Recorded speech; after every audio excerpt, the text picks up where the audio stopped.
that the skin is an organ with its own defences.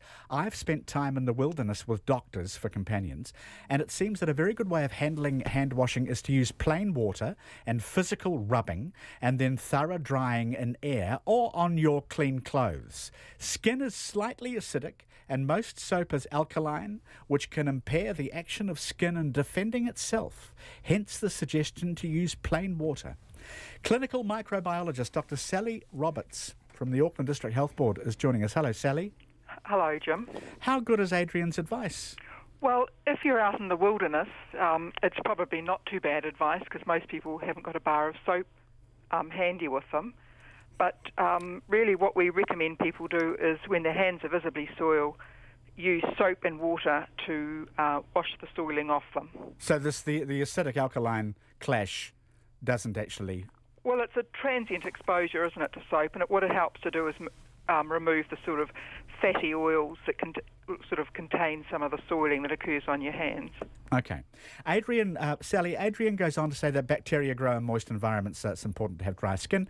If you pop into a public toilet just to pee, especially the walk-in ones with no doors, it's best not to wash your hands at all. I used to think that was dirty, but it seems it's cleaner, because your hands stay dry and all they've touched is yourself.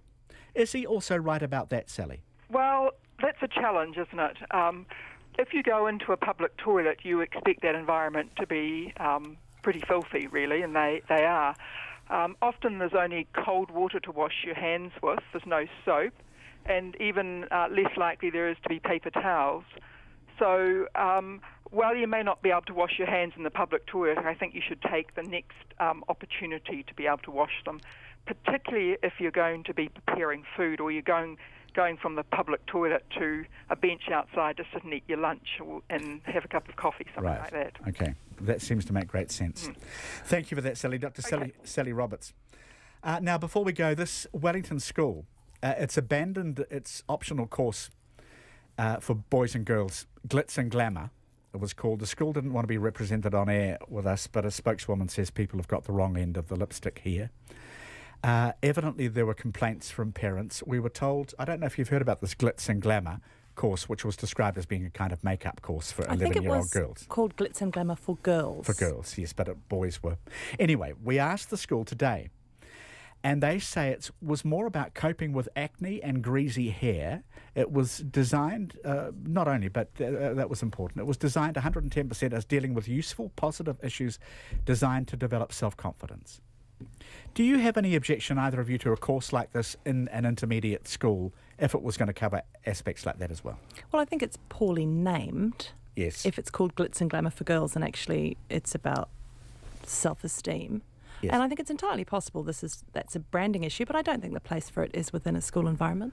Not even if it was dealing with those kinds of self-conscious issues, acne and greasy hair and things like that? Well, I suppose if it's dealing with, issues that might be health issues, if it's to do with acne and greasy hair, I just think the school environment should be focusing on scholastic achievements. Scholastic achievements. Chris, would you agree with that? Yes, I think so. Very good. You've been a man of few words with a couple of these topics today, but they've been good words. Yeah, and I've already got a text from my cousin Deborah in Kirikiriroa in Hamilton saying I'm useless. Chris Wikata, lovely to have you on the panel. And Joe McCarroll too. Thank you, Joe. Good to see you both. That's us for another day. Back tomorrow. Thanks, everybody. Checkpoint now.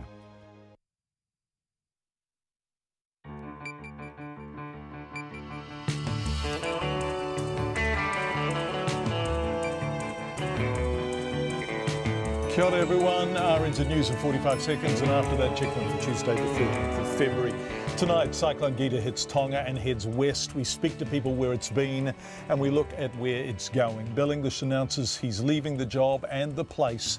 The man who entered Parliament in 1990 shows himself the door. Our gallery team is filing and I speak to the man himself. A year after the fires in Christchurch's Port Hills, a warning that the heat and dry of climate change will lead to more such damaging events. And at the other end of our increasingly volatile weather spectrum, flooding in Northland, we are there. All of that and more on a very busy checkpoint. Thank you for being with us. Coming up to news at 5.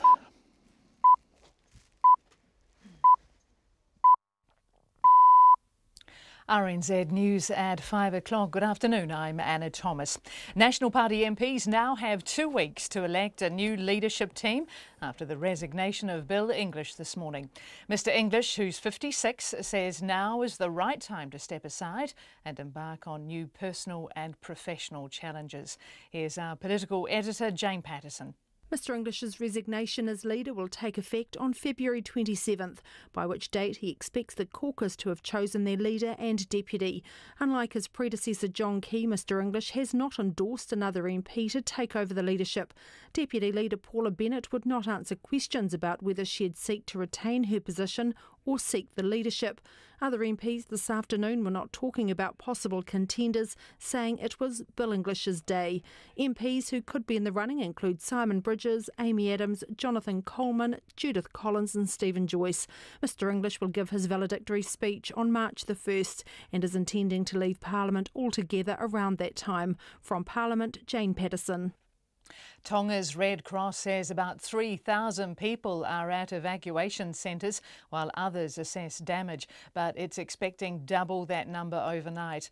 Tropical Cyclone Gita ripped through the island group last night, leaving flooded homes without roofs, smashed windows and plant debris. The Tonga police have confirmed 3 major injuries and 30 minor injuries on Tongatapu as a result of the cyclone.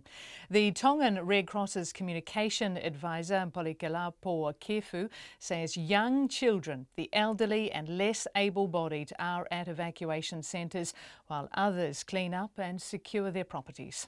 They are going back into the house for cleaning up and securing their property before heading back to the evacuation centre for the night. Polikelepo Kefu says 3 Red Cross teams are assessing houses and roads are being cleared of fallen trees in rural areas. She says they're starting to distribute tents, tarpaulins, kitchen sets, water carry cans and mosquito nets after a dengue outbreak last month. And residents of 2 of Fiji's southern Lau group have been told to evacuate as Gita heads their way. The cyclone is now heading towards Fiji's Onoelau and Vatoa Islands. The Director General for Red Cross, Felipe Nonova, says evacuations have taken place for fear of an expected sea surge. One of the biggest concerns is the surge storm that will come as a result of the cyclone, because the islands are atolls, so they're height above sea level, of course. Felipe Nainova says the cyclone is slow moving, but they're expecting to get the full force of it overnight. And hundreds of people are still in shelters in American Samoa 3 days after Cyclone Gita caused flooding and damage to buildings in the territory. US President Donald Trump has approved an emergency declaration for the territory. Our correspondent Monica Miller says most of the shops in the capital of Pago Pago are closed or heavily damaged. She says nearly 800 people, including elderly and children, remain in emergency accommodation. The government would have to find an alternative place to move some of these families to. Some of them may well move in with churches at this stage, but it's going to take a while for these people to get back on their feet. Monica Miller says most schools, and both government and private, will be closed for the week.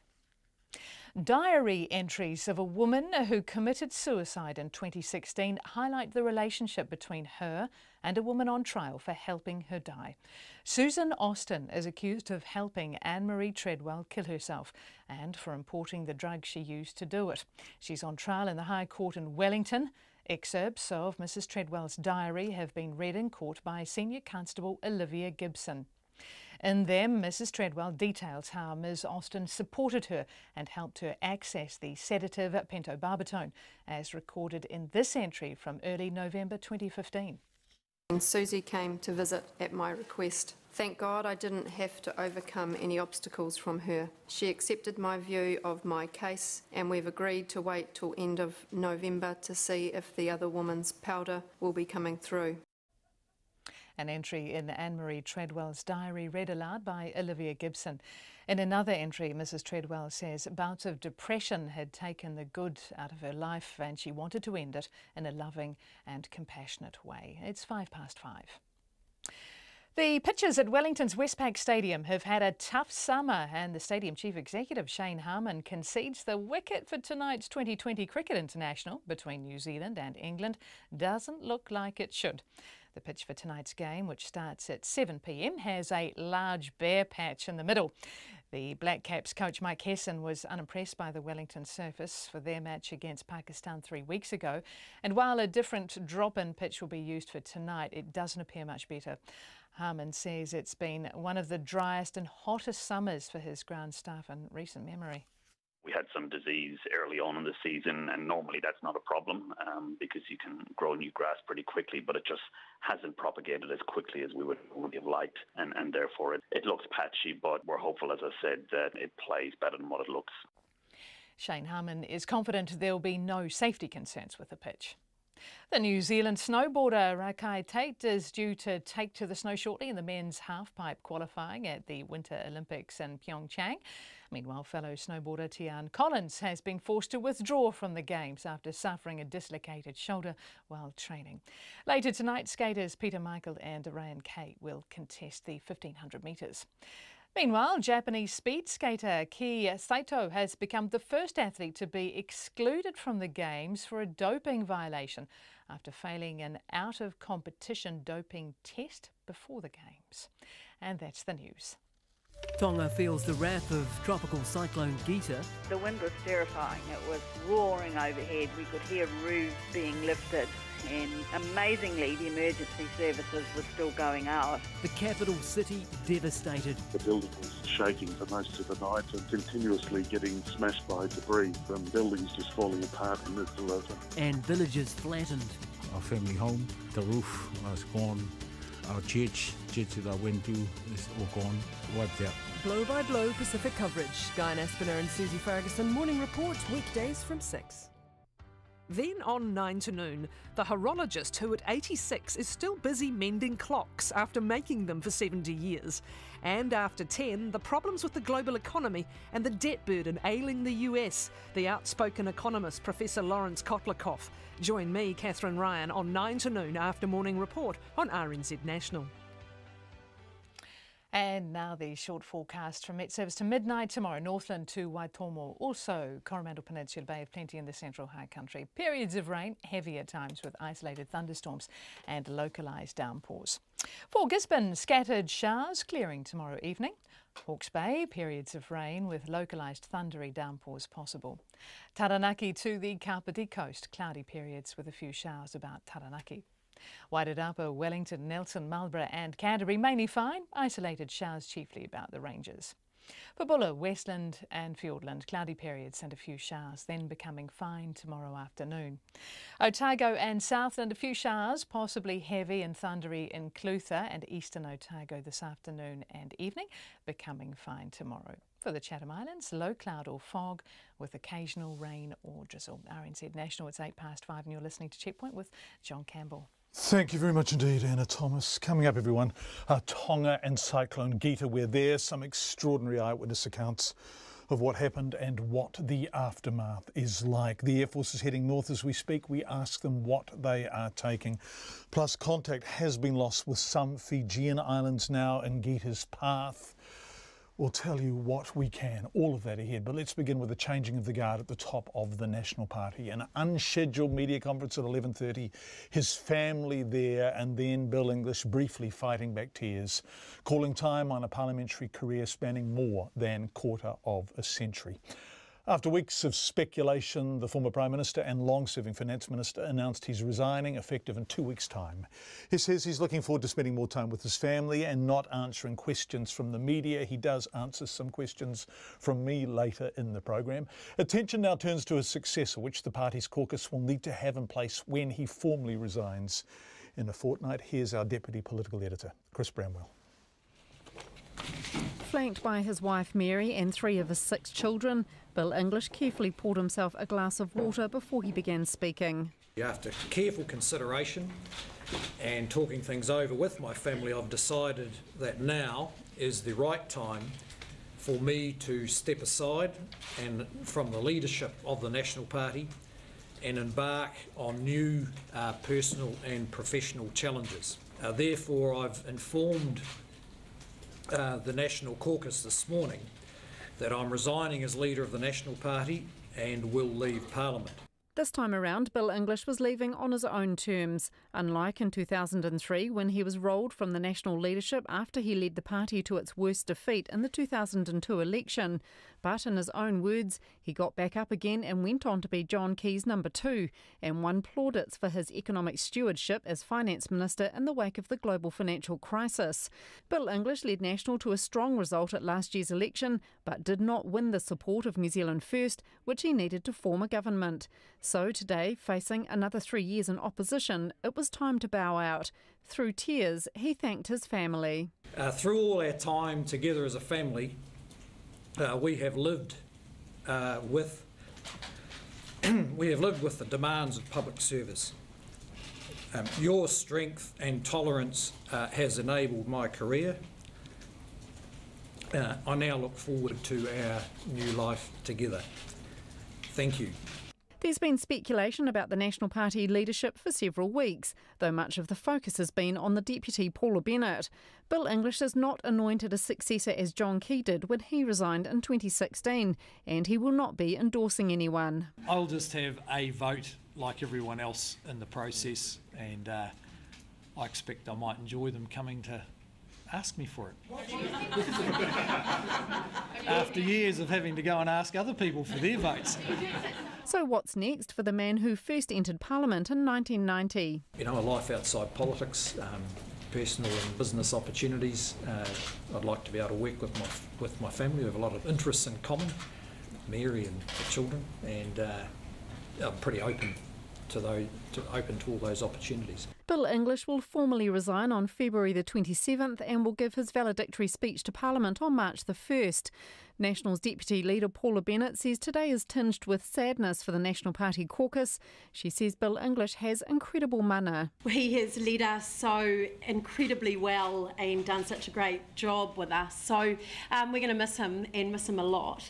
And I just don't think New Zealand will ever fully appreciate just the depth of his thinking, everything that he's given to them. We're just so proud to have had him as our leader. Nick Smith entered Parliament at the same time as Bill English and is the only other member of the so-called Brat Pack, as they were dubbed back then, who remains an MP. He says Bill English will be missed. In my view, Bill is one of New Zealand's great parliamentarians. Few people have worked both in the sort of finance economy areas as well as social services like health that in my view brought a really unique sort of perspective of how government can do both well. The Prime Minister Jacinda Ardern says Mr English has made an enormous contribution to Parliament and New Zealand. Very few people have served at the level that he has, a Minister of Finance, Deputy Prime Minister, Leader of the Opposition. To serve at that level for as long as he did and still have the respect of so many people, I think says a lot about him. Deputy Prime Minister Winston Peters was not quite as forthcoming with the praise. I think he's the person that sort of stabilised things under a very flighty leader called John Key, that did the hard yard, so to speak. But in the end, if you look at the concretisation of wealth in so fewer hands in that period of time, this cannot be regarded as a period of success economically. While no one has yet put their names forward for the leadership team, last time the vacancies came up, Simon Bridges, Jonathan Coleman and Judith Collins were all keen. Amy Adams' name has also come up as a potential contender. There are just 2 weeks until Mr English is off, so the candidates are expected to announce their intentions pretty swiftly. Ato i te whare pārimata mō te hōtaka o te ahiahi nei, ko Chris Bramalaho. And Bill English will join us on Checkpoint later in the program. It's 14 minutes past 5. Thank you for being with us. We turn now to Tonga, where the most powerful tropical cyclone in 60 years brought wind gusts of up to 270 kilometres per hour overnight, ripping roofs from houses, schools and churches and wreaking mass destruction. Tropical Cyclone Gita has left at least one person dead and at least 6,000 people in evacuation centres. We're not quite sure how many people are homeless and how many homes have been damaged, but work by Air Force staff, including from an Orion, will tell us that over the next few days. RNZ Pacific is filing for us on the big picture shortly in Air Force Hercules, with emergency supplies left whenua pai a short time ago as NGOs try to gauge the true extent of the damage on both of the islands of Tonga Tapu and the nearby island of Eua. We will talk to the Air Force shortly too. Frederica Felipe, Freddie to her mates, lives on Tonga Tapu. She got her camera and went out from her home not far from Nuku'alofa to document the aftermath of a truly terrible night. It was something out of a horror movie. You know, we could hear roar, the roar from the wind, and we heard banging noises on our roof, and we were all huddled up in our living room because that seemed to be the driest place, and all of a sudden the ceiling in our bedroom collapsed, so that added to our anxiety, but luckily we're okay. We're a lot better off than our neighbors. This morning when we woke up, I think we all shared a feeling of devastation and sadness, and I could see people just walking around crying as they saw their homes destroyed. And as the day went on, I think everyone just decided to roll up their sleeves and just start cleaning up, and you can hear generators going and people's hammers banging away, and I heard a few voices laughing. I think everyone's just, venturing out onto the street and making sure that their neighbours are okay. And so what happened to your neighbours? Were there homes around you that were basically destroyed? Yes, all the wooden structures, any wooden structures were destroyed. The roof of one house is gone. I don't know what happened to that family overnight. It was too dark to be able to tell what was happening. Even though we had a floodlight on and facing the road, we couldn't see anything beyond that light. All I see are just trees in the roads, and the power cables are just drooping down onto the road. So everyone's trying their best to avoid the power cables and all the trees and debris that's on the street. Have you ever experienced anything like this before? No, not at all. I think the scariest thing was that I was with my 3-year-old and my 2-month-old. And we're okay, but I can't imagine the fear that struck those out in the outer villages nearer the shore, nearer the coastal area, where the devastation is worse, with young people, with young children. Yeah, it must have been absolutely terrifying on the coastline. Have you managed to get into town this morning? No, I think most of us have just haven't ventured out beyond our street, beyond our village. So there are a few cars driving around. I think those are just people who are going through town just to go to their relatives' homes. No one else. I don't think anyone else is too concerned about anything else. They just want to make sure that their families and loved ones are all right. I'm standing here talking to you, and I can see a group of young men on top of a tree, nailing the Tongan flag on top of the tree. I think it's a way of marking the victory that we finally survived the night. We're here, it's daylight, and we're all just happy and thankful to be alive. Frederica Felipe talking to me from her home not far from Nuku'alofa. Lord Fusitua is a Tongan MP who lives on Tonga Tapu, also not far from the centre of town there. He told Zach Fleming Tropical Cyclone Gita has claimed at least one life. It was an elderly woman whose house got completely blown away from her while she was in it, and she couldn't make it to the neighbours in time, and she perished, which is an incredible tragedy. However, considering, as I said, how bad the storm was, it could have been much, much worse. I live in a 2-storey, fully brick house, and the building was literally shaking from the wind. So yeah, it was fairly significant. It's the strongest cyclone I've experienced. I think between about 10 and midnight, our Met Centre, the roof blew off, so their equipment wasn't able to track the cyclone anymore, so the cyclone had to be tracked from Fiji. So fortunately, colleagues of ours from abroad would tweet us because they had access to the real-time imaging and video data, and then we could disseminate it on Twitter so that those still able to be online would know where and when and how bad things would get as the evening progressed. And how bad have things got? You've been outside this morning to survey the damage. Looking throughout the capital, there's been extensive damage. I'm told from our emergency centre that 40% of roofs in the Wailofa have been torn off, and there's extensive damage throughout the Greater Wailofa area, and of course out into the outlying villages. Tens of thousands of people, without power at the moment, and quite a lot of people, as you said, 40% of homes have no roofs, so quite a lot of people homeless as well. In your opinion, how big of a clean-up is Tonga facing, and also how much help do you think Tonga needs from the likes of New Zealand and Australia and elsewhere? Yes, this is probably the most significant clean-up we would have had in a while. As I said, Cyclone Isaac was in 1982, which was decades ago, and this clean-up will be more significant than that.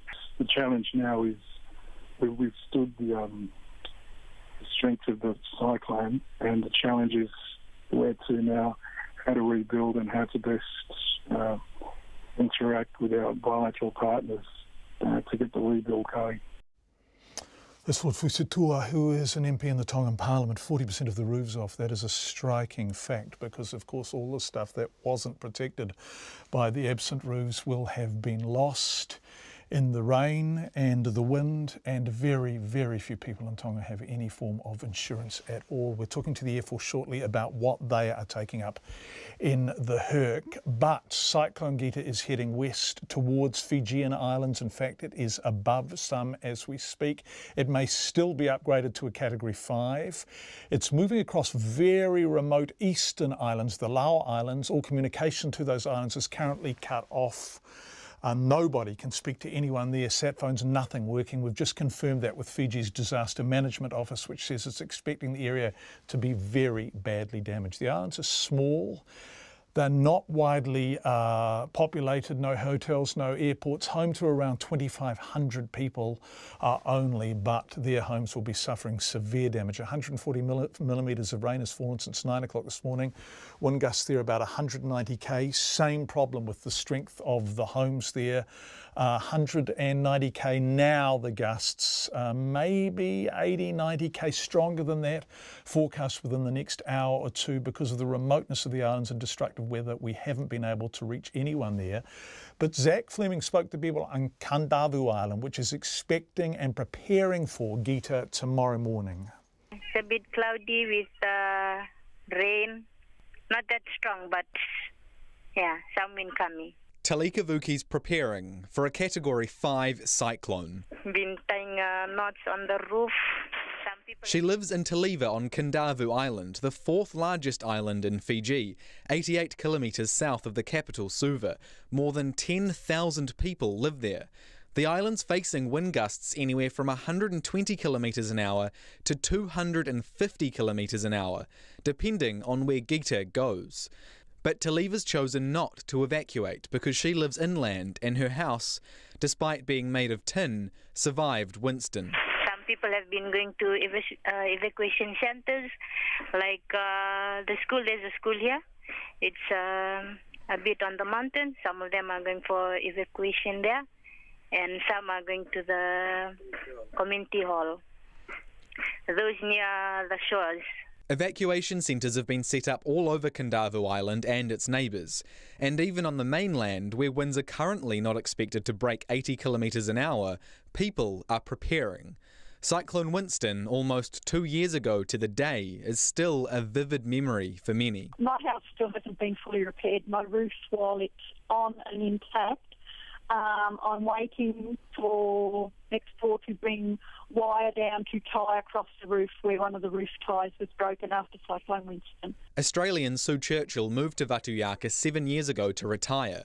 She didn't have power for 5 months after Winston. What people don't realise, like I'll say to friends, I still raise Winston, and they think, it's 2 years ago, what are you still going on about? But there are still people here in Fiji that are living in tents, that haven't had houses rebuilt, that haven't been repaired, things haven't been repaired. Winston's still affecting people, so people are very much more aware now and taking notice. But not everyone. I asked Tanya Ali, who lives in the capital, Suva, if she felt like there was a cyclone headed for Fiji. Not at all. I just drove through town. The supermarket, the roads are clear, there's not much traffic. Usually I mean, if they were taking it seriously, they'd be at the petrol stations trying to fuel their cars, or at the shopping centers and stuff. But it's pretty clear right now. So what happens if this thing just doesn't about turn like Winston did, and comes and then what? So there haven't been any office, notice of closure for offices and stuff. I haven't seen anything. So people are still expecting to go to work tomorrow? Yes, totally. The schools are still open. But if Gita moves just a few hundred kilometres north, the story could be very different. I heard this morning that when it hit Tonga, it was more powerful than Hurricane Harvey when it hit Texas last year. And that was still at Category 4. So if it becomes Category 5, as they expect it to, whereas we're up shit creek without a paddle, as they say, we're in trouble. For Checkpoint, Zach Fleming. Well, Air Commodore Kevin McAvoy, the Acting Commander of Joint Forces New Zealand, is commanding the NZ, the New Zealand Defence Force contribution of emergency response to Cyclone Gita, at the moment only in Tonga. So we've got a C-130 Hercules that was airborne this afternoon. It's taking 12 tonnes of aid supplies to Tonga. And we've also got an Orion aircraft up doing surveillance, so taking shots, aerial shots of Tonga, and that'll come back and provide those images to the Tongan authorities so that they can help with the emergency response. And the main airport that's just outside Nuku'alofa there, you'll be able to land your Herc there, you'll be able to get it in? Yeah, the understanding that we've got at the moment is that it's open for military aircraft emergency only. So we'll be going in daylight hours. The runway lights still need to be certified.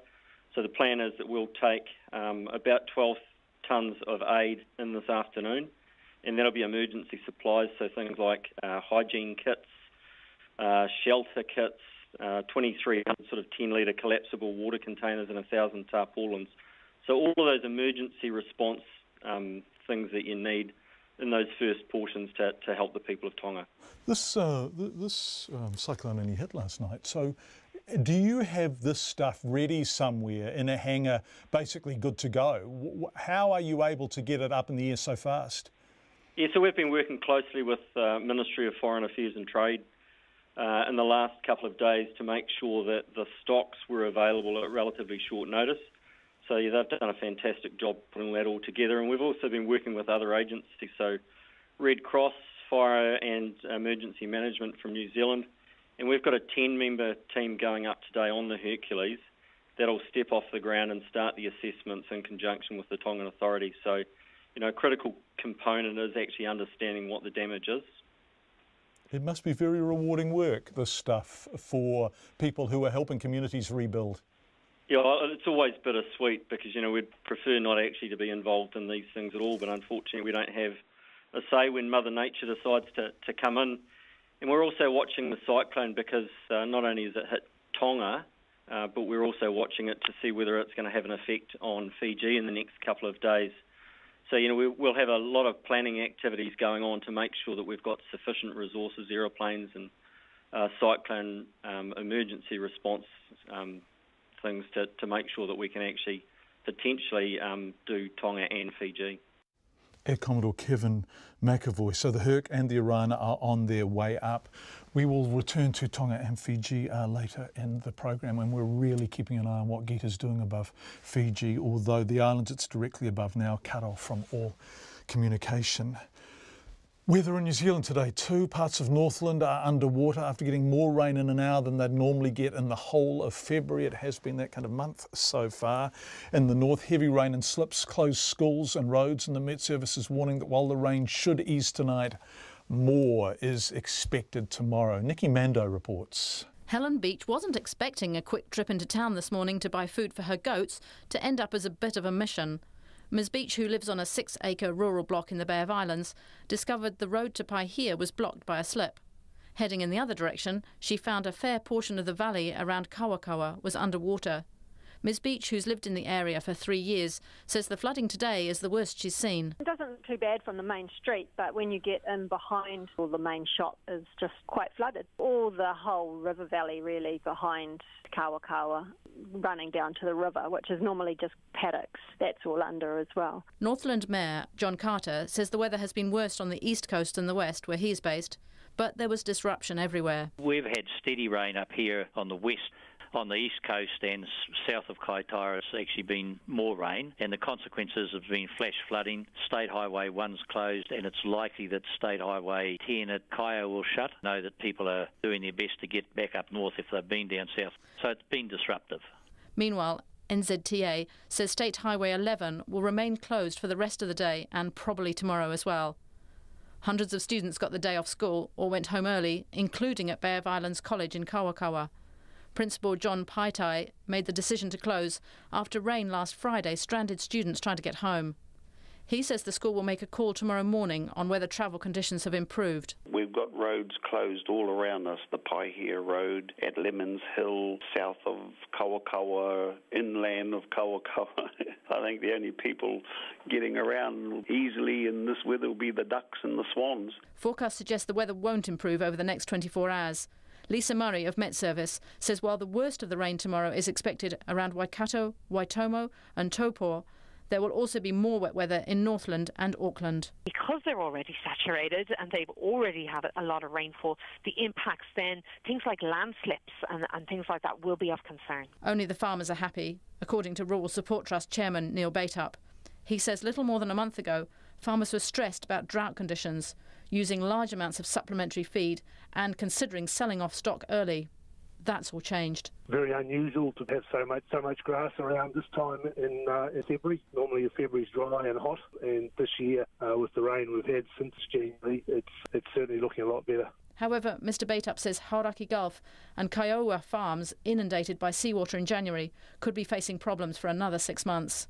I Tamaki Makoro, ko Niki Mando aho.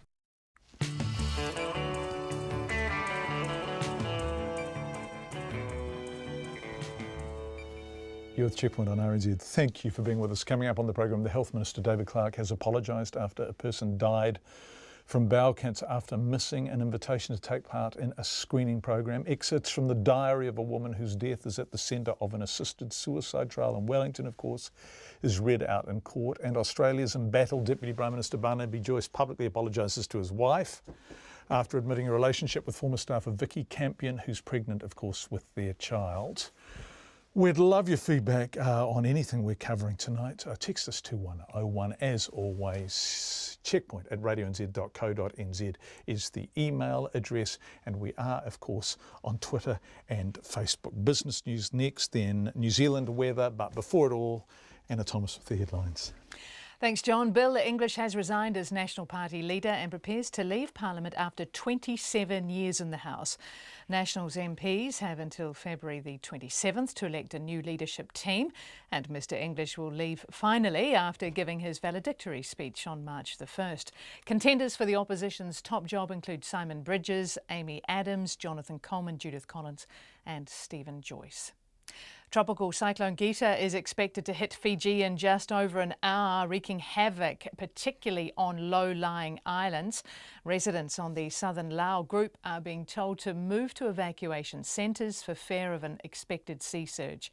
The cyclone is slow-moving, but they're expecting to get the full force of it overnight. Meanwhile, the Red Cross in Tonga says 3,000 people are in its evacuation centres, but it's expecting that figure to double overnight. These include children and elderly, while others are cleaning up. Red Cross teams are assessing houses and roads are being cleared of fallen trees in rural areas. And the teams are distributing emergency supplies and mosquito nets after a dengue outbreak last month. A resident of Tonga's main island, Tongatapu, Freddie Felipe, told Checkpoint she had never experienced anything like the cyclone before. She said there has been widespread devastation and sadness as people look at the wreckage of their homes. She says any wooden structures were destroyed and trees and power cables were brought down across roads. Diary entries of a woman who committed suicide in 2016 highlight the relationship between her and a woman on trial for helping her die. Susan Austin is accused of helping Anne-Marie Treadwell kill herself and for importing the drug she used to do it. Excerpts of Mrs. Treadwell's diary were read in the High Court in Wellington. In them, Mrs. Treadwell details how Ms. Austin supported her and helped her access the sedative pentobarbital. And that's the news. Thanks, Anna. We'll have more on that story in about 10 minutes' time on Checkpoint. But before that, let's turn to business news now with our business editor, Giles Beckford, who is beaming in from Wellington. Nice to have you with us, Giles. When I first started going down to Christchurch after the earthquakes and the rebuild was beginning slowly, everywhere you looked were Fletcher building signs. And they looked like they were cleaning up. And tomorrow they are unveiling losses and options for dealing with the losses and options for appeasing shareholders. What the hell has happened and what are we going to learn tomorrow, Giles? Well, this is funny you should say cleaning up. They were, of course, the lead contractor on that reconstruction job down in Christchurch. Cleaning up will be the name of the game that they're doing tomorrow. They're cleaning up all the mistakes that have occurred in the past 4 or 5 years on a couple of really big projects. And one of those was the Christchurch Justice Precinct. The other is the International Convention Centre in Auckland. They have dumped a bundle on those jobs. They've already given us 4 profit warnings, 4 earnings warnings in the past year. The last one was in October, and they said they expected to make about $160 million of losses in the building division. Now, they warned last week, and of course this gave rise to the flurry on the market, that they expected bigger losses than that $160 million. That's what we'll hear about tomorrow. The problem for Fletcher's has been that they may have breached the conditions of their borrowing agreements with their banks. Oh, right. Now, Fletcher's, like any big company, of course, has very heavy borrowings. In their case, somewhere in the region of $2 to $3 billion. With various stages of maturities, of course. And they're not just local banks, they're banks right around the world.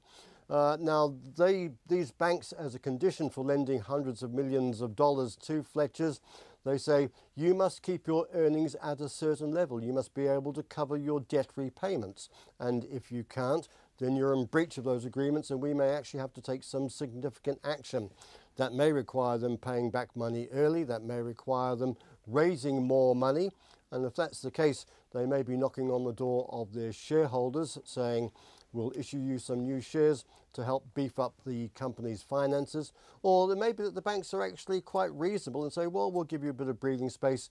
We can see what's going on here, and we think you've got your hands on it and you're cleaning up the mess.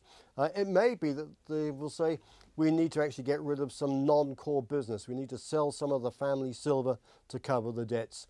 All of that will be out tomorrow morning. There's a conference call at around 10 o'clock, which will obviously tune in. We're actually talking to the new Chief Executive, Ross Taylor. We'll be talking to him tomorrow morning as well. But expect a real flurry on the share market early on. And at that stage, the trading halt that has been put on the company's shares for the past week should be lifted. And if there is a big capital raising involved, or they have to sell assets, we'll wait and see. But that would point to, I suspect, a bit of a drop in the company shares, especially if the size of the losses is much worse than that $160 million that they'd already signalled. Giles, you're on tomorrow night, aren't you? So you'll be filing on this for us tomorrow? Tell us about this. I am indeed. Excellent. Some people do ask, why do we care about it? And just very quickly, first of all, there are tens of thousands of people who are directly invested in Fletcher Building. It is one of the top 10 companies in this country, and the professional investors are obviously well involved. But most people's KiwiSaver accounts will also have skin in this game. The accounts, they trade an index, or they trade a range of stocks. Fletcher Building, of course, has been a staple of the New Zealand share market scene for so long. That's why it's important to a lot of people. It's not just the suits and the ties and the big fund managers. It's the little folk in New Zealand too who should have a bit of an interest in the way this company fares. Charles, talking about staples of the share market, expectations that the share market, the stock exchange, is going to have a slim old year this year. You were talking about it last night, blowing its trumpet a little bit, but Indeed. not many new listings this year. No, next year? we're actually going to have one on Thursday, which has taken us a bit of by surprise. An outfit called QEX Logistics, which looks after packaging goods and that bought by people online. But more importantly, this is a report by Chapman Tripp, the law firm. They clearly, of course, have got a stake in this game because they do a lot of the legal work for the listings on share markets in compliance with the rules and that sort of thing. But every year they do a report. They're suggesting this year will be as bad as last year. In other words, we'll have another rerun of the shrinking stock exchange with more companies leaving than joining. But they're suggesting that the action that the stock exchange is now taking to look at its structure, its listing rules and its fees and all the rigmarole that goes with that, that probably will lead some benefit in 2019 and beyond. So a hint of positivism about the report. They also make a suggestion that financial advisors who at the moment are quite legally bound by having, when they give financial advice to an investor, they need to have some solid research which they can physically present to an investor, that perhaps should be relaxed so that they can be well informed but not necessarily have a big thick dossier to pass on to investors. That's a legal issue currently being considered by Parliament. Be interesting to see whether that one gets picked up at all. Yeah, it will be. What the markets do today, I haven't caught anything on them. A positive session for our top 50 index, up 63 points. That's about 0.8% at 8122. The New Zealand dollar just steady at 72.6 US cents and 92.3 Australian. Giles Beckford talked to you about Fletcher Building and what they have told us tomorrow night. Thank you so much, Giles. This is our business. Go to the weather now with Met Service meteorologist John Law. Flooding in Northland, as we've heard, awful day in Auckland. It's like living in a dryer after the wet clothes first go in. But some gorgeous weather in other parts of the country. Kia ora, John. Kia ora. A slow move-in front lingers over the Northland as we head through the rest of today, and it's still with us as we head through towards Wednesday as well. So for the likes of, say, Auckland, rather a cloudy day with spells of rain on and off. Temperatures, though, still up as high as 26 degrees Celsius. We've got that rain right the way down towards Waikato, even across in towards the Bay of Plenty as we head through the rest of Wednesday. Some heavy falls, some thunderstorms and those severe weather watches and warnings still in place. Temperatures-wise, still up to around about 20 or so. Some better weather down across those lower parts of the Northland for Wellington. A little bit more cloud to start a day, but generally a fine one with highs back to 24 degrees Celsius and some of the best sunshine across the hills out in towards the Wairarapa. For Gisborne and down towards Hawke's Bay, watch out for a few more showers, but elsewhere a bit of patchy cloud, particularly first thing, but should it brighten up for the afternoon. There's more cloud on the eastern coast of the South Island to start day, a few spots of drizzle as well. Highs in Christchurch, not nearly as high as we have seen over the last few days, back to around about 22 degrees Celsius, but brightening up through the afternoon. Drier and brighter up in the north for Nelson and even across towards Blenheim once that early cloud clears away. But do watch out for a few showers starting to push back in towards the far southern parts of the country. For the likes of, say, Invercargill, back to around about 19 degrees Celsius, our top temperatures there. And for Dunedin, rather a cloudy start, a few spots of drizzle and temperatures around about 18 degrees Celsius. And that's it from me. Thank you very much indeed, John. 3 people developed bowel cancer, one of whom died after more than 2,000 people weren't invited to a screening program due to a computer glitch. The Health Minister, David Clark, has revealed 2,500 Waitemata residents weren't invited because there was a problem updating addresses. The Bowel Cancer Group says the glitch is tragic, but it must not delay wider screening. Our health correspondent, Karen Brown, has more. New Zealand has one of the highest bowel cancer rates in the developed world. 3,000 people are diagnosed a year and about 1,200 die from it. The Waitemata pilot, which began in 2011, paved the way for long-awaited national screening, now being rolled out in stages. Dr Clark told reporters today it's up to the Health Ministry to spell out how the error occurred, but it's a tragedy. Any life cut short because of a failure of a program to work properly as was intended, even a pilot, is an absolute tragedy. The problem follows Treasury nervousness about the screening program and a recent delay in a staged rollout nationwide to allow district health boards to develop the necessary computer software to support screening. Today, Dr Clark also announced a broad review of the National Bowel Screening Program.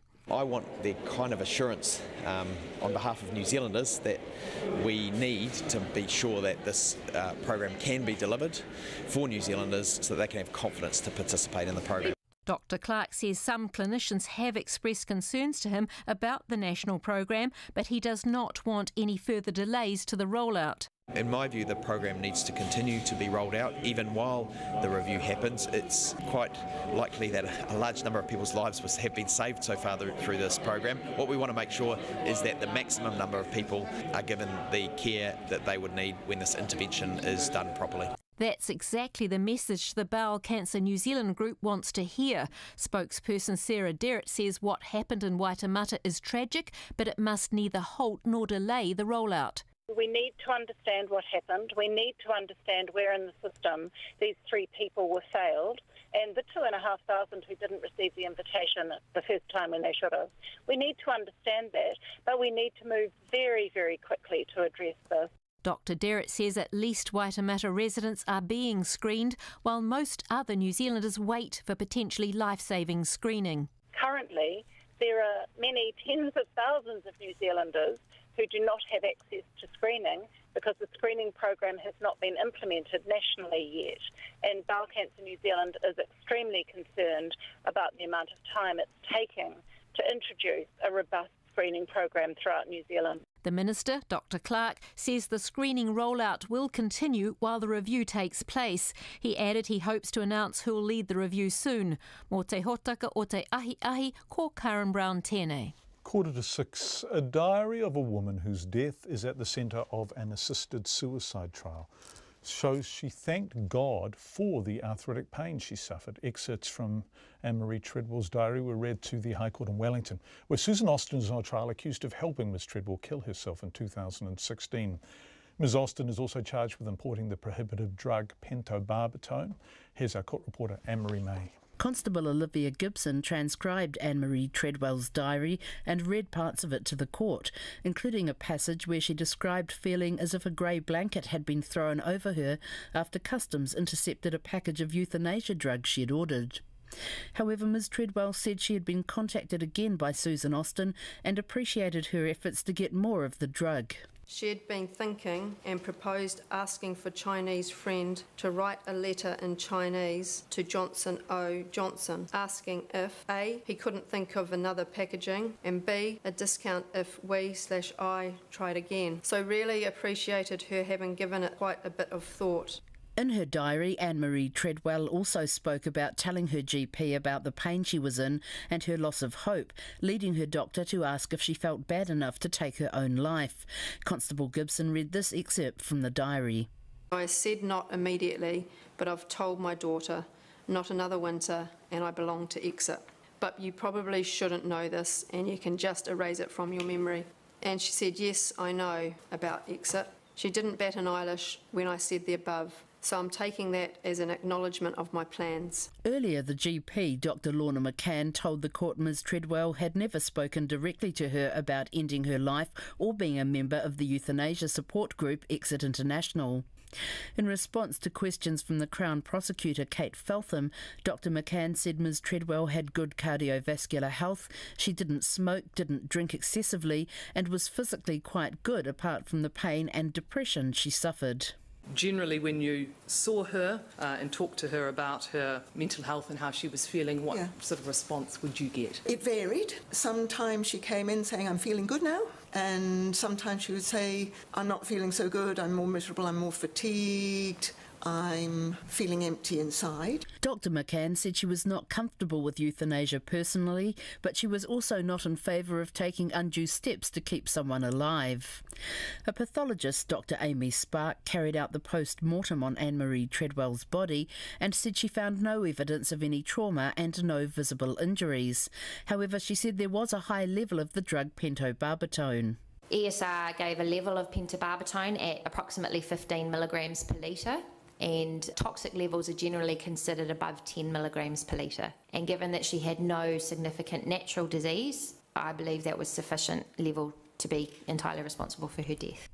Ms Treadwell's son is expected to give evidence tomorrow. For Checkpoint, Anne-Marie May.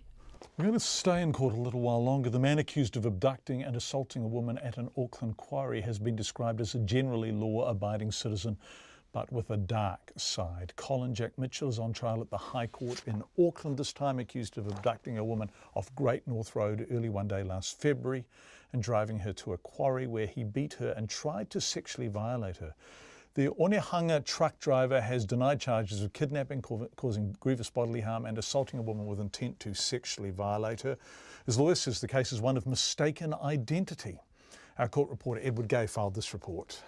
In her opening address to the jury, the Crown Prosecutor Kirsten Lummis said the victim attended the Gay Pride event in the Auckland suburb of Ponsonby with friends in February 2016. The 23-year-old and her friends had drunk at pubs and bars before heading to Karangahape Road, where a bouncer at a bar denied her entry because she was too drunk. It was on the way home that the Crown says she was approached by Colin Mitchell in his silver Ford Mondeo. The Crown can't tell you whether she got in because there was a friendly offer of a ride home, whether she'd stopped and slumped and was being sick on the footpath and there was an offer of assistance, whether she was pulled into the car. Miss Lummis said Mr Mitchell drove the woman to a quarry 25 kilometres north of Auckland near Riverhead. The woman's memory is hazy, but she does have some recollection of what happened. And what she recalls is a man standing over her in with a white mask on, holding some sort of a bat. She describes it as being wider at one end and narrower at the other, a softball bat or a baseball bat. She was hit a number of times around the head and recalls waking up feeling blood at her temple. She also recalls the masked man issuing orders. She refused and tried to talk him out of it, saying something along the lines of, "You don't have to be this person." The man hit her again about the head. And here she has a further blank spot in her memory. Her next memory is scrambling over the gravel yard on the phone to 111. At the time, the woman didn't know where she was or the whereabouts of her attacker. It took her an hour to get to a nearby road and tell police her exact location. The police had a hard time finding the crime scene, but eventually made it there, thanks to the work of a constable, Kelvin Meek, who drove out to the area at the end of his shift and found shoes, gloves and a phone. The gloves returned a DNA result. Meanwhile, investigators were trawling through owners of silver Ford Mondeos. They also had CCTV footage from a nearby sawmill that appeared to show the Mondeo they were looking for had a disability sticker on the front windscreen. That narrowed the field. Miss Lummis said when the police searched Mr Mitchell's Onehunga home, they took a DNA sample from his toothbrush. It was a strong match to the gloves. But Mr Mitchell's lawyer, Mark Ryan, said neither his client nor his car were involved. And he said just because Mr Mitchell had been charged, it didn't mean he was guilty. Some of you may think that just because the police have charged Mr Mitchell with these offences, that he must be guilty. That's flawed thinking. The police have got it wrong in the past. The police, the defence say, have got it wrong on this occasion, and the police will get it wrong in the future. The trial before Justice Fitzgerald and a jury is due to hear evidence from 58 witnesses over 3 weeks. Mo te hōtaka o te ahi, ko Edward Gay ahau. From Auckland to Christchurch, where friends and family of Renee Duckmanton walked out of court today in tears as the man who discovered her burnt body described what he saw. Saini Morong, a 33-year-old Christchurch butcher, is charged with murdering the 22-year-old in 2016. Now, a warning here, some people may find the details of the second day of Mr Morong's trial at the High Court in Christchurch disturbing. Having given you that warning, if you are still with us, here's Logan Church. Rakai resident Maxwell Ferris told the court he was travelling home on May the 15th, 2016, with his wife and daughter after a family event in Christchurch. Travelling south on Main Rakai Road, he saw a grass fire and pulled over. We walked over to the fire. I needed some light on it, so I turned on the app on my phone to get the torch light and turned that on. That revealed what at that stage I thought was a mannequin. You don't think you're going to come across a body? Extremely puffed up, lying on her side, her leg was in the air. Stu leaned. He leaned over and touched her leg, touched her foot. This is all that felt funny. Stu was another Rakai resident who pulled over when he saw the fire. As Maxwell Ferris described the grisly scene, some of Renee Duckmanton's friends and family walked out to the courtroom in tears. Earlier today, the jury was shown a photo of what Maxwell Ferris saw. Several jurors looked shocked as it was revealed. It was kept off the screens visible to the victim's friends and family in the public gallery. Mr. Ferris says he cannot believe what he saw. I rang the police and then I hung up. Thought, nah, you're being silly, and they rang me back and I explained the situation, and they sent the car out. When a fire truck arrived, the chief fire officer, Stuart Jones, placed a fireman's jacket over Ms. Duckmanton's body.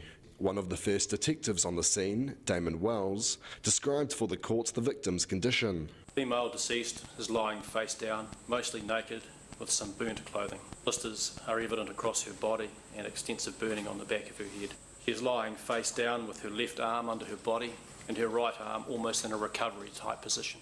The court heard that a Bic lighter and a sheep's tongue was found within metres of Renee Duckmanton's body. The trial is continuing. From the High Court in Christchurch for Checkpoint, Logan Church. 5 minutes to 6, you are with Checkpoint on RNZ. After 6 o'clock, we're going to talk to Bill English about standing down. He entered Parliament, of course, the MP for Wallace in 1990. Lots of feedback already coming in on him, and this from Sam. Dear John, I'm saddened Bill English is stepping down as National Party leader. He's a man of true depth of integrity with a love of country that pumps through his veins. I vividly recall in 2002 as a young party activist briefly meeting Bill when he arrived at a campaign rally in the Northcote electorate. That's on Auckland's North Shore, of course. It was a wet, grey, dismal day, and the poll numbers for National were heading south at a precipitous speed. I will never forget the real warmth of his smile, his genuine interest in me for the seconds we interacted, and his enthusiasm despite the bleak circumstances. He's given outstanding service to New Zealand. That from Sam. New Zealand is being warned that our changing climate means things like the fires in Christchurch's Port Hills a year ago are going to become more common, drier and hotter. What does it all mean? Maya Burry reports. At 6:20 p.m. on February the 13th, a year ago today, Patrick O'Sullivan contacted Checkpoint to describe what he could see unfolding from his home in Lansdowne Valley. OK, I know exactly where you are, and you are looking across at what? The hillside to the right has got two banks of fires, one going off to the left and one going off to the right. There's a whole load of houses up the top there, the new subdivisions and divided farms. It appears to have jumped the road already, so those people up there won't be able to get out on the road. As the wind's swirling around, the fire changes direction. So at the moment it's heading more off to the left and up the hill, but a moment ago the wind had changed and it was burning across to the right and to the south. It was 66 days before the two fires, one which started on Early Valley Road and the other several kilometres away on Marley's Hill, were fully extinguished. Fire and Emergencies Rural Regional Manager Richard McNamara helped lead the response to the blaze, which he today described in no uncertain terms. People had lost homes, we had lost one of our own. The fire was gathering pace. That became the face of evil, really. And I don't normally talk of fires in those terms. Richard McNamara says New Zealand is getting more extreme weather, including prolonged droughts. That means more fires, with more than 1,000 vegetation and scrub fires nationwide in December alone. The potential is there for more fires such as we experienced with Port Hills because of our changing climate, but also because we're now pushing our human habitation into areas that we were previously rural areas. Fire and Emergency closed their investigation into the cause of the fires last month, saying although it believes they were deliberately lit, there isn't enough evidence to conclusively show that. The insurer IAG is going to court on behalf of its customers whose homes were damaged in the fires. It alleges the Early Valley Road fire was started by a failure of Orion's electricity equipment, and the Marley's Hill blaze was spread by the Christchurch Adventure Park's chairlift. IAG customer Vicky Flaum lost her Worsleys Road home in the blaze and says it would be good to see someone answerable for the damage done. We're not holding our breath, but it would be good if somebody was answerable, but at this stage nobody seems to be answerable to anything, But in the meantime we just keep going. The Early Valley Road fire started 6 metres away from the boundary of Roger Beattie's property. Mr Beattie is frustrated, as he doesn't believe Fire and Emergency conducted a thorough investigation. He supports IAG's allegation that a melted power pole fuse sparked the fire near his home. There is no evidence that the Lansdowne Valley fire was arson, and every bit of evidence that it was caused by the fuse on the Orion pole. Orion says it lodged a statement of defence in the High Court in Christchurch, denying IAG's allegation. It says due to the legal action, it's unable to comment further. Richard McNamara says fire investigators carried out an extensive investigation and were able to largely discount an electrical fault being the cause. The fact is that we believe both fires at the end of the day were arson. We can't conclusively prove that, but if we have, it's a bit like Occam's razor. If we strip away everything else, any other possibility, which we've done in painstaking detail, what is left? And what's left is that they were deliberately lit. And 1 year on, the man who helped lead the response to the fires says he would have liked to have seen whoever is responsible held to account. In Christchurch for Checkpoint, Maya Burry. It is 6 o'clock. You are with RNZ.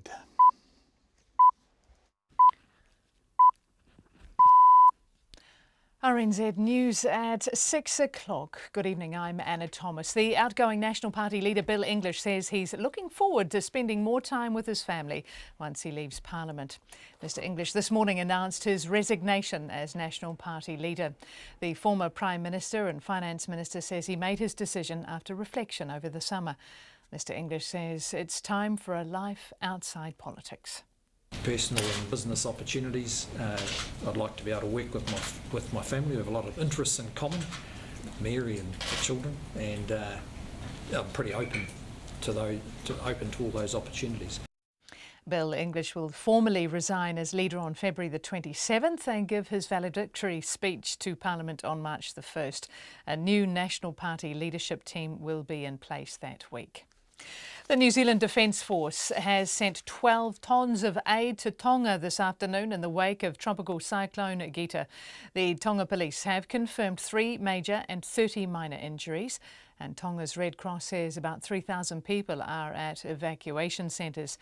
The Defence Force's Air Commodore Kevin McAvoy says aid supplies, including hygiene and shelter kits, were flown over today. He says the Defence Force will make sure they have more stock ready to send. We'll have a lot of planning activities going on to make sure that we've got sufficient resources, aeroplanes and cyclone emergency response things to make sure that we can actually potentially do Tonga and Fiji. Kevin McAvoy. Meanwhile, Fiji's southern Lau group have been told to move to higher ground as the country prepares for the cyclone to hit an hour from now. A resident on Tonga's main island of Tongatapu says it was like something out of a horror movie when Gita hit last night. Frederica Felipe says her family huddled in the living room of their house as they listened to the roar of the wind outside. She says the ceiling in one of their bedrooms collapsed, but her family's okay. She says they are a lot better off than some of their neighbours. Any wooden structures were destroyed. The roof of one house is gone. I don't know what happened to that family overnight. It was too dark to be able to tell what was happening. Even though we had a floodlight on and facing the road, we couldn't see anything beyond that light.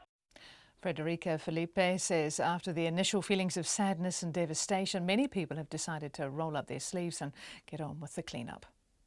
The final excerpts of a diary kept by a woman as she planned to take her life have been read to jurors during a High Court trial in Wellington. Voluntary euthanasia advocate Susan Austin is on trial, accused of assisting Anne-Marie Treadwell commit suicide on June 2016 and of importing the drug pentobarbital. Laura Dooney reports. Mrs. Treadwell kept a detailed diary, and parts of it have been read in court this afternoon. In the entries, Mrs. Treadwell talks about having butterflies when thinking about dying, and in the very last entry in her diary, questions her decision to do so. She talks about fearing a loss of competence and living with chronic pain. Earlier, Mrs Treadwell's doctor, Lorna McCann, told the court when she asked her patient if she felt suicidal, she said no. Dr McCann told the court she was not aware Mrs Treadwell was part of Exit International, although, according to her diary entries, Mrs Treadwell had told her GP. Ko Laura Dooney aho. The lawyer for a man accused of an abduction and a sex attack at a quarry north of Auckland says the police have got the wrong man. Colin Jack Mitchell is on trial at the High Court in Auckland, accused of abducting a woman off Great North Road and driving her to a quarry in the early hours of the morning where he beat her and tried to sexually violate her. Mr Mitchell's lawyer, Mark Ryan, said his client was not involved and neither was his car. He said just because Mr Mitchell had been charged, it did not mean he was guilty. The police have got it wrong in the past. The police, the defence say, have got it wrong on this occasion, and the police will get it wrong in the future. The trial before Justice Fitzgerald and a jury is due to hear evidence from 58 witnesses over 3 weeks. People are being told to avoid Lake Hayes after blue-green algae appeared over the weekend. The Otago Regional Council says the results of testing will be available tomorrow, but the visual presence of the algae puts the lake at warning levels. The council says people should avoid all contact with the water, even if areas look clear. Exposure to the algae can cause rashes, nausea and tingling or numbness around the mouth and fingertips, and it can be deadly to dogs. It's 6:05. The New Zealand snowboarder Raki Tate currently sits in 15th place after crashing in his opening run of the men's halfpipe competition at the Pyeongchang Winter Olympics. He has one more run to try and make the top 12 who will advance to tomorrow's final. American Shaun White is the competition leader. And later tonight, New Zealand skaters Peter Michael and Ryan Kay will contest the 1500 metres. A win tonight over England is a must for the Black Caps if they're to make the Tri-Series 2020 cricket final against Australia. Australia have already qualified for the final after an easy win over New Zealand and 2 wins over England. New Zealand play England tonight in Wellington, and Captain Kane Williamson says it's important his side doesn't go chasing a win, but rather takes a measured approach. We've had a couple of losses in a row, which hasn't been what we've wanted, but we've just been looking at how we've been playing and how we want to try and improve that, and when we do, that's when the results do happen for us. And the match starts at 7 o'clock. Meanwhile, 2 newcomers are set to make their international debuts for the White Ferns against the West Indies next month. 18-year-old Otago left-arm seam bowler Kate Heffernan has been named in the 13-player T20 squad, while 22-year-old Auckland batswoman Lauren Dunn has made the one-day side for the first time. The Hurricanes prop Reg Goods has announced his retirement from rugby due to concussion. The 26-year-old hasn't played since February last year. And that's the news. It is a silver fern. The stories they tell. This specimen was on the Endeavour. Are about the things we share. The guys always knew it was the rocket ship. These things are ours. The America's Cup is now New Zealand's Cup. A new podcast, Ours, 20 Objects from Te Papa.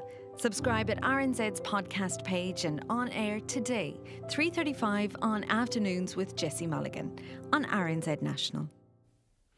And now the short forecast from Met Service to midnight tomorrow. Northland to Waitomo, also Coromandel Peninsula, Bay of Plenty and the Central High Country. Periods of rain, heavy at times with isolated thunderstorms and localised downpours. For Gisborne, scattered showers clearing tomorrow evening. Hawke's Bay, periods of rain with localised thundery downpours possible.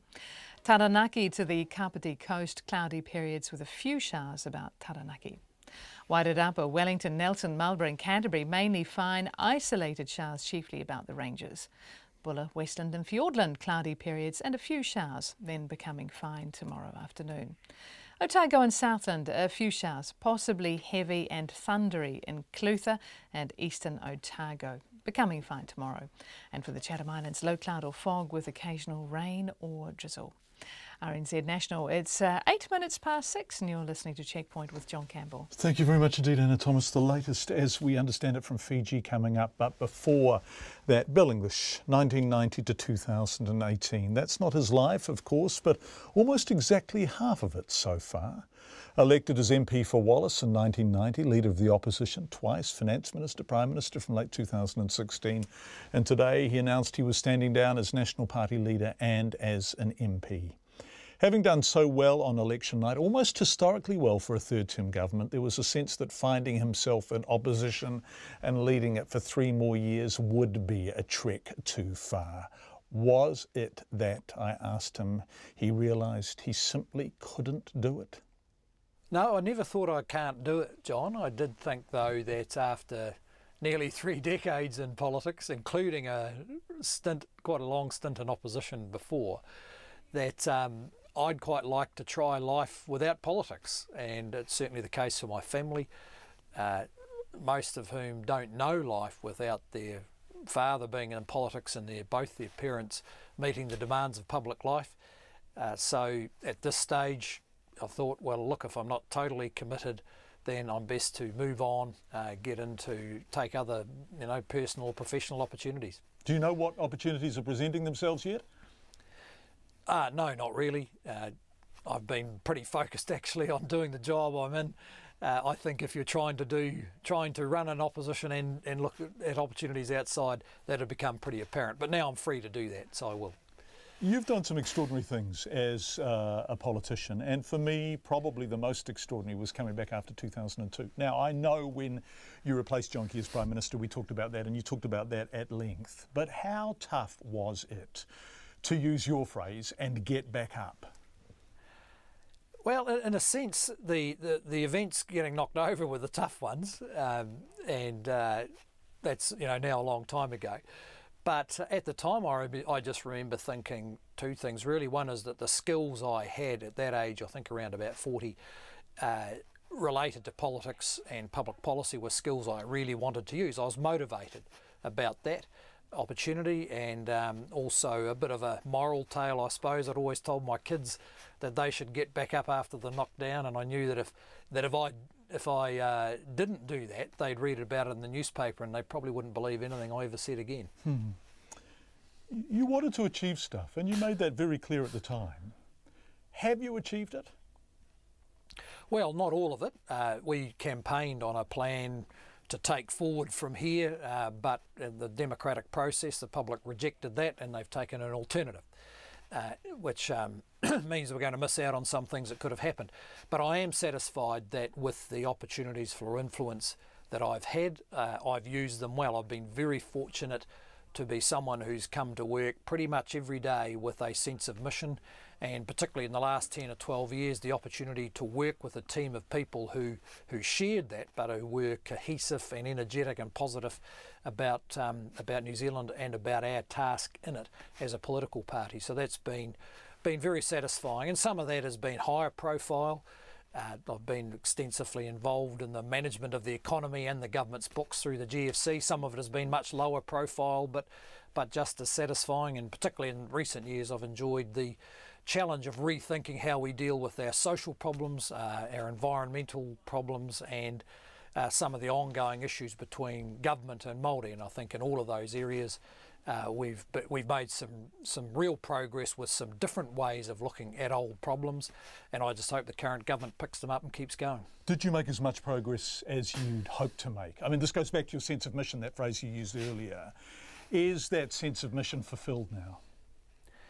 Well, as I said, it's not fulfilled in the sense that just a few months ago we were campaigning very hard. Yeah. Absolutely, but you had 8 years as Finance Minister and a year as Prime Minister. I guess if we look at those 9 years in government, and they were meaningful and influential years, did you achieve as much in that time, in those jobs, as you'd hoped to? I'm looking back to your maiden speech, and you were looking forward to today, and you were kind of taking stock of how you want to leave politics. Are you leaving it having done what you'd hoped to do? Yeah, well, I am with the opportunity that I had, yes. And I'm in a way pleased that even after that 27 years, I still have the energy and the drive that it takes to get through an intensive campaign with plans for the future. But that's politics. You get the privilege of influence through the democratic process, and it's the same process that can take it off you in an instant. And I've always accepted that. And so, you know, while there's things I wanted to do, I'm not regretful or bitter about that. The democratic process chose another government. Things that I wanted to do will lie there to be picked up in the future, and I'll move on. People are saying very kind things about you. Audrey Young's op-ed in the New Zealand Herald. Have you read that? No, I haven't. Well, no. She's describing your humanity and your intelligence. But I wonder if sometimes you wanted to give yourself a longer leash. And if we look at the mandate that John Key received for you and for his government, particularly in those first two elections, so 2008, 2011, do you wish you'd taken more risks in those two terms as Finance Minister, given how popular that government was? Look, I can't think of, you know, particular omissions. We took some things that were actually fairly big risks that didn't look like it, changes in the tax system. Some of the risks just eventuated, like the need to rebuild Christchurch, which I think even now it's hard for people who weren't involved in that process to understand how large and intensive and expensive it was, but how successful it's been. So, look, there are times when I look back and I think maybe we should have pushed a bit harder here, but we were in a government that adopted as a way of working, bringing the public along. So there's areas where I wish I'd made a bit more progress in public understanding of the further gains that could be made. Very quickly, what are those areas? Because that's fascinating. What are those areas? It would have been, I think we could have made more progress with getting the public, in communicating the capacity we have to break some of these real deep-seated cycles of social dysfunction, and the much more positive role public services could play in that. I think some of the progress that has been and was about to be made in our education system could be lost because it wasn't understood just where it was going. I think another area that really mattered and was related to housing was that the way we organise infrastructure in New Zealand in the past was never really developed for a growing population with growing needs. And we were in the process of changing the system. It actually looks like the new government might pick up some of those ideas. But if that had moved faster, then you might have got a bit less pressure in the housing market. You were talking sort of a minute ago, I guess, about social investment, and I was reading a speech you made to the Treasury Guest Lecture Series in September 2015, in which you were very explicit around your ideals there. And you said each vulnerable family and individual matters to us. The government's job is to help them make positive and sustained changes that make a difference to their lives. Do you feel now, looking back on almost 3 decades as an MP, starting off as that fresh-faced young man in Wallace, that you have done that? I think I think what has been achieved is insofar as the core public service delivers to New Zealand's most vulnerable families, that 80% of the time it works, but for 20% of the families it doesn't. I think they are now more aware that we should hold ourselves to account over breaking these cycles, and that there's a toolkit there to do it with. And I would hope that over the next few years we see some serious inroads on family violence, child abuse, long-term welfare dependency, because it is possible. And I hope the government doesn't give up on that and drown us all in a cloud of good intentions, but dismantle the toolkit that could actually make a difference. Bill English, thank you so much for joining us. One final question. What is it you are looking forward to most? I think just looking forward to myself and my family being able to make our own choices about how we spend our time, who we spend our time with, our own common sense of purpose, the things we want to work on together, and doing so without the, public scrutiny that goes with every public life, not just mine. Bill English, who is standing down as leader of the National Party and as an MP. Stephanie's emailed in. Funny how none of the coverage to date has mentioned the by-election. This resignation by Bill English will cost the taxpayers. Well, there's no by-election, Stephanie, because he's a list MP. Maureen Pugh is next on the list. So it's just a matter of him shuffling out and her shuffling in, and that, by golly, is, how politics works. 28 years, 1990, Bill English elected as the MP for Wallace, became Clutha, Southland. Originally, of course, from Dipton, now very much a Wellington boy. Let's go to Tonga. The country's most powerful tropical cyclone in 60 years has left at least one person dead and thousands of homes damaged and destroyed. Wind gusts of up to 270 km per hour overnight ripped roofs off homes, hundreds if not thousands of homes, schools and churches. Mass destruction across a large part of the main island. Tonight, thousands of people remain in evacuation centres. Cyclone Gita passing over parts of Fiji. We'll have more on that in a second. But first, Moira Tuilaepa reports on how the morning unfolded in Tonga. A local youth worker, Vanessa Haleta, volunteering with the Red Cross, says every second house they have passed in Tongatapu has either been totally destroyed or damaged by the cyclone. She says people in the communities they are visiting are absolutely devastated by the damage and destruction to their homes. We are seeing shops at the rooftop have been uprooted, all their goods are exposed. We are seeing floods and also a lot of branches and a lot of electric lines. We have talked to some women this morning. Their priorities are water, blankets and food.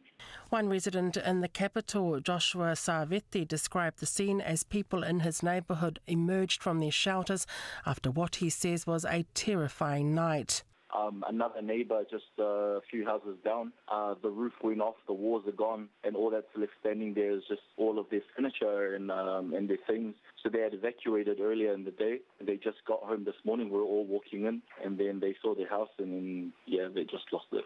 The managing editor of online news site Matangi Tonga, Mary Fonua, says she has not seen a storm like this in decades. We're just opening the doors now and looking outside to see the horror of what used to be the garden, and neighbours' roofs gone and all kinds of debris all over the place.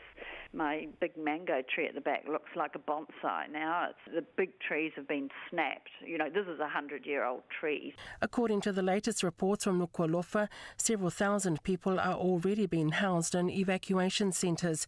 The Prime Minister, Jacinda Ardern, has pledged $750,000 to help storm-ravaged Tonga. New Zealand has sent a RNZAF C-130 Hercules aircraft carrying emergency relief supplies. We will also have 10 personnel on that flight that will include a mixture of Defence Force, fire, health and MFAT officials to make sure that we do all we can on the ground as quickly as we can. As Tonga begins its clean-up, the southernmost islands of Ono-Ilo and Fiji are bracing for what could be an even stronger Cyclone Gita, with gusts predicted to reach 295 kilometres an hour as the system continues to move west. This is Moira Tuilaepa. Graham Kenner from Tonga's National Emergency Management Office says many historic buildings have been badly damaged or destroyed, and Air Force Orion is on the way to do that kind of aerial assessment of how many homes have been lost. But a short time ago, Graham Kenner told our producer Bridget Burke there's basically debris everywhere. I went around the waterfront and there's a big ship that's just sort of crashed into the wall there. It's just amazing. The evacuation centres are gradually leaving. The people that can go home are going home. Those houses have been totally destroyed. A lot of them are staying in the centres or they're moving in with relatives. A very, very rough estimate at the moment would be at least 400 houses are totally destroyed on the island, but I think that figure will rise. We know of one particular place where 40 houses in the village have all been destroyed. So it's a rather dire situation for those people. What NEMO is doing, planning a distribution for tomorrow with those places we'll be able to get to. The most seriously affected people will get a household kit, which will at least give them somewhere to live and stay and shelter, and a few other items to give them a bit of solace while they start to rebuild their lives. People that only have sort of minor damage to their houses, we're giving them tarpaulins and other bits and pieces that will help them through. Fortunately, the New Zealand Air Force and the Australian Air Force are both sitting in aircraft this evening.